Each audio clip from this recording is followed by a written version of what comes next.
Excelentíssimo Sr. Professor Dr. Martim Vicente Rodrigues, ilustre Diretor do Centro de Investigação, Professor Dr. Joaquim Veríssimo Serrano, Excelentíssimo Sr. Representante da Câmara Municipal de Santarém, Excelentíssimos Srs. Membros do Conselho Científico deste Centro de Investigação, Excelentíssimos Srs. Membros do Conselho Consultivo deste Centro de Investigação, Excelentíssima Família de Júlio Rafael de Sousa Duarte, meus amigos Eugénio e José Rafael, Rafael José e António, ilustres convidados, meus senhores e meus senhores. Em primeiro lugar, gostaria de dizer que é com enorme gosto que volto a apresentar uma comunicação no âmbito de uma Assembleia de Investigadores deste Centro.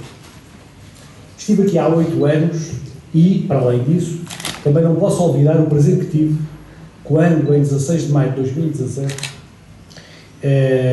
presidindo ao Conselho Regional de Évora da Ordem dos Advogados, acolhi em tal Conselho a sessão número 93 deste Centro, com uma comunicação extraordinária de um homem extraordinário, o professor Dr. Jorge Miranda, que nos apresentou os direitos fundamentais na Constituição da República Portuguesa. É, pois, com enorme satisfação que me encontro aqui hoje para dizer algumas palavras sobre um homem e sobre uma família que, com a descrição dos grandes, influenciou e contribuiu inquestionavelmente para o desenvolvimento e progresso de Santarém. O que vou dizer apenas pretende ser uma singela homenagem a um homem e a uma família que, muito para além das relações profissionais que inicialmente nos ligaram, permitiu, ou melhor dito, permitiram que fosse cultivada uma profunda relação de amizade com Júlio Rafael Duarte, que persistiu ainda durante os largos anos que seguiram ao seu falecimento, da sua viúva Assunção da Piedade Duarte, também até ao seu falecimento, e persiste nos seus naturais sucessores e continuadores, Eugénia e José Rafael, e nos filhos destes, aqui presentes, o António e o Rafael. Mas antes de entrar verdadeiramente no cerne da minha comunicação, tenho de agradecer à memória do Sr. Professor Joaquim Veríssimo Serrano, que em boa hora, com a sua doação à Câmara Municipal de Santarém, permitiu a construção deste centro de investigação. Também quero exprimir aqui ao município de Santarém o meu agradecimento pessoal, enquanto cidadão, pela forma como apoia este centro de investigação. Ainda quero exprimir aqui a Vossa Excelência, o Sr. Diretor deste centro, a enorme estima, consideração e admiração que lhe tenho. O professor Martim, permita-me que o trate assim,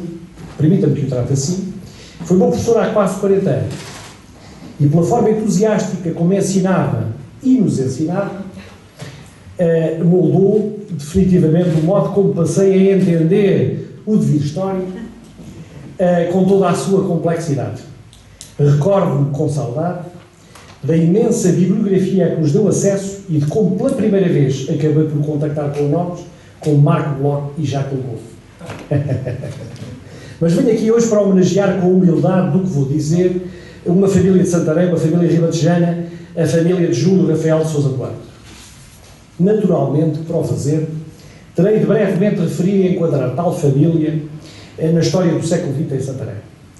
Santarém, cidade antiga, que já no século VII a.C. existia, foi sempre palco, ao longo dos tempos, de numerosos e diversos acontecimentos que marcaram e moldaram definitivamente a nacionalidade portuguesa. Desde a ocupação pré-romana, à conquista romana, à conquista e ocupação muçulmana e, posteriormente, à reconquista definitiva da cidade por Dom Afonso Henriques, em 1147, que Santarém tem sido importantíssima. A monarquia sempre acarinhou Santarém e promoveu o seu desenvolvimento, o mesmo sucedendo com a República.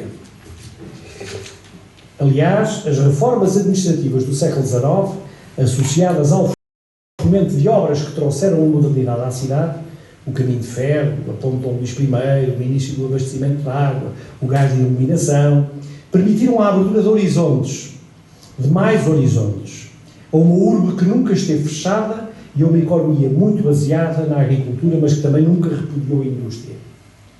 No início do século XX, Santarém ainda era uma cidade predominantemente agrícola, baseada na agricultura e no comércio local. As ruas estreitas e sinuosas do centro histórico abrigavam pequenos estabelecimentos comerciais, mercados, refletindo a vida tranquila e tradicional da época.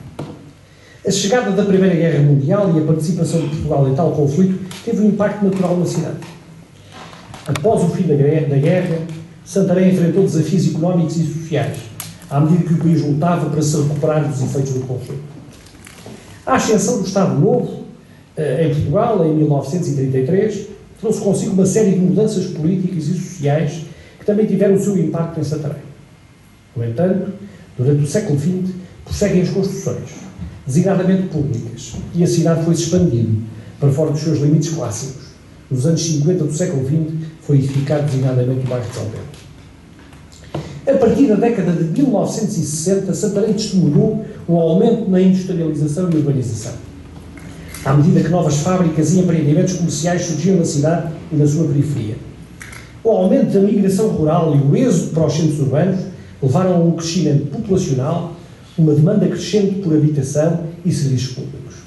Como resultado, novos bairros residenciais foram construídos, expandindo os limites da cidade e transformando a sua paisagem urbana. A década de 1970 foi marcada por mudanças políticas significativas em Portugal. Em Santarém, como em todo o país, o período pós-revolução trouxe um novo clima de liberdade e democracia, permitindo que a cidade florescesse cultural e economicamente. Investimentos em infraestruturas foram retomados, com construção de novas escolas, hospitais, para atender às necessidades da população em crescimento. Ao longo das décadas de 1980 e 1990, Santarém continuou a modernizar-se e a diversificar a sua economia, à medida que novas indústrias e setores emergentes surgiam na região, designadamente o turismo, com visitantes atraídos pela rica história, arquitetura e cultura da cidade. Durante esse período, as famílias ribatejanas passaram por uma série de mudanças sociais, económicas e políticas, que moldaram as suas vidas e influenciaram as suas tradições. As famílias ribatejanas sempre estiveram intimamente ligadas à terra, com a agricultura a desempenhar um papel central nas suas vidas e sustento. As famílias viviam em quintas ou pequenas aldeias, onde trabalhavam a terra, compartilhando recursos e conhecimentos agrícolas. A vida nas quintas ribatejanas era caracterizada por uma forte ligação com a natureza e uma profunda reverência pela terra. As famílias trabalhavam arduamente nos campos, seguindo os ritmos das estações e dependendo das condições climáticas para garantir boas colheitas. As técnicas agrícolas tradicionais, transmitidas de geração em geração, eram fundamentais para o sucesso das atividades agrícolas e para a sobrevivência das famílias. Além da agricultura, muitas famílias ribatejanas também se dedicavam à criação de gado, aproveitando os vastos pastos da região para alimentar o gado bovino e ovino. A pecuária não apenas fornecia alimento e trabalho, mas também desempenhava um papel importante na economia local. Ao longo do século XX, as famílias ribatejanas passaram por uma jornada de mudança e adaptação, enfrentando desafios e aproveitando oportunidades para moldar o seu futuro. Embora as raízes agrárias continuem a ser uma parte fundamental da identidade do Ribatejo, as famílias da região demonstraram uma incrível resiliência e capacidade de inovação ao longo do tempo. É neste contexto que, em 19 de dezembro de 1927, nasceu na Quinta do Borbulhão Júlio Rafael de Sousa Duarte. Filho de Rafael Duarte e de Alta da Costa de Sousa Duarte, deu os primeiros passos em tal quinta, onde sempre viveu, até falecer em 13 de abril de 2008. Tal quinta de Mírios, na periferia da cidade de Santarém, foram pertences da Sra. Dona Rafaela Sá Nogueira da Cunhiçá, que, viúva e sem filhos, ou outros descendentes, quando faleceu, deixou os seus bens ao seu afilhado Rafael Duarte, pai de João Rafael, de quem também era madrinha. Por curiosidade, também a Dona Eugénia, aqui presente hoje, filha de João Rafael, é afilhada da falecida Rafaela Sá Nogueira.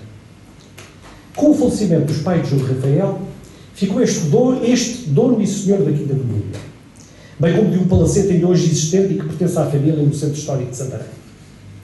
Nos anos 30 do século passado, Júlio Rafael frequenta a escola primária e aproveita o tempo para brincar, despreocupadamente, nas amplas terras da Quinta do Borbulhão e para visitar a madrinha, no Palacete de Santarém. Outra curiosidade, a Dona Eugénia ainda dedilhou umas melodias no piano ali existente. No princípio dos anos 40, frequenta a Escola de Regentes Agrícolas de Santarém, que deu ao Portugal e ao mundo tão grandes figuras do saber agrícola, onde cultivou verdadeiras amizades que lhe ficaram para a vida. Dotado de grande modéstia, norteado pelos valores e estímulo das diversas pessoas com quem se cruzou na vida, sempre teve a ambição de fazer mais e mais além. Nesse pedido histórico e incontornável que perpassou por todo o século XX e de que Santarém não esteve guiada. Nos anos 50, a par da agricultura, desenvolve enormes competências de negociante de gado do norte ao sul do país. Eram conhecidos e comentados os negócios de gado que fazia. Gado esse, depois transportado em vagões pelo caminho de ferro para a Ribeira de Santarém. Em data que não sabemos precisar, mas ao que parece numa das antigas feiras do Campo de Sá da Bandeira, por volta do ano de 1953, conheceu a Assunção da Piedade Duarte. A jovem Assunção nasceu na Quinta dos Morgados, propriedade de seus pais, Henrique Duarte e Júlia Rosa Duarte, da freguesia das Sete. E ali deu os seus primeiros passos. Menina e moça saiu de casa de seus pais para estudar em Lisboa, ali permanecendo uns anos em casa de uma madrinha.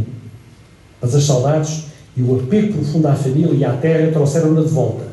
Talvez fosse o destino a juntá-la a Júlio Rafael. Assim, em 25 de abril de 1954, ambos atingidos pelas setas de Cupido, depois de um namoro, casaram. Assunção da Piedade Duarte foi a mulher de Júlio Rafael para toda a sua vida, mãe dos seus filhos Eugénia e José Rafael. Ainda nos anos 50 do século passado, principalmente no primeiro e segundo ano da feira, salvo erro, em 1953 e 1954, Júlio Rafael toma parte integrante, ao lado de Celestino Graça, na criação da Feira do Ribatejo, em que participa de forma notável no Dia do Cavaleiro, desfile de equipagens, uma das imagens que temos aqui no próprio cartaz. Nos anos 60, associou o negócio do gado à propriedade de talhos da Praça de Santarém, sempre sem deixar a agricultura que o viu nascer. A Quinta do Mergulhão continua a ser sempre o seu recanto de privacidade e paz, em comunhão com a Assunção da Piedade Duarte e os filhos José e Eugénia, que também ali nasceram. A partir de meados desta década, sempre com a agricultura no coração, arrendou e comprou terras na resídua de Vila Franca de Xira. Amigo do seu amigo, lavrador de amizades, muitas são as personalidades do Ribatejo que, invariavelmente, fazem, nessa época, parte do seu grupo de amigos, que se reunia às sextas-feiras no Vargas da Portela.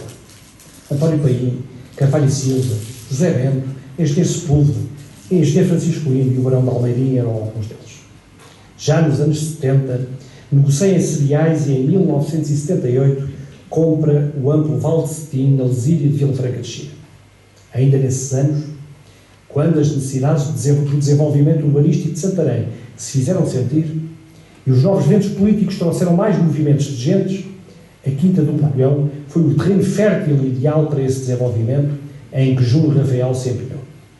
É assim que a velha Quinta do Mergulhão, ao longo das décadas seguintes, se transforma na Cooperativa Seclaritana, Escola Superior de Enfermagem, Escola Secundária Alexandre de Plano, Parque da Rua O, armazém, o que hoje são os terrenos onde estão instalados os armazéns de Tables Office Center, os supermercados de Leclerc, etc., etc.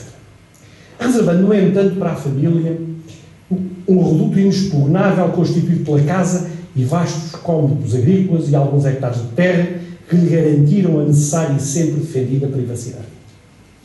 Sempre ligado à agricultura, com a lavoura no sangue, continuou a estender os seus domínios às Lesírias de Vila Franca de Xira.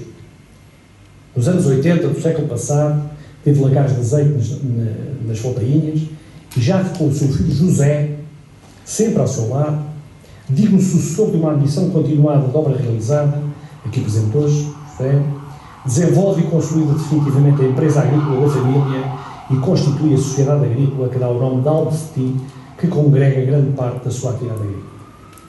Em 1990, ainda compra outra propriedade, Mosquitel. E em 2000, o Lombo do Touro, continuando a aportar na terra de onde nunca se libertou. Reservado, preservou sempre a intimidade da vida familiar. E na Quinta do Mergulhão, onde viveu até morrer, poucos eram os que ali assistiam. Apenas a família e os amigos sinceros cultivou, sendo certo que, pese embora o seu modo de ser modesto e discreto, ficaram famosas as suas festas de aniversário que ali se realizaram nos anos 60 e nos primeiros anos da década de 70 do século passado, onde se permitia ao convívio dos numerosos amigos com a família.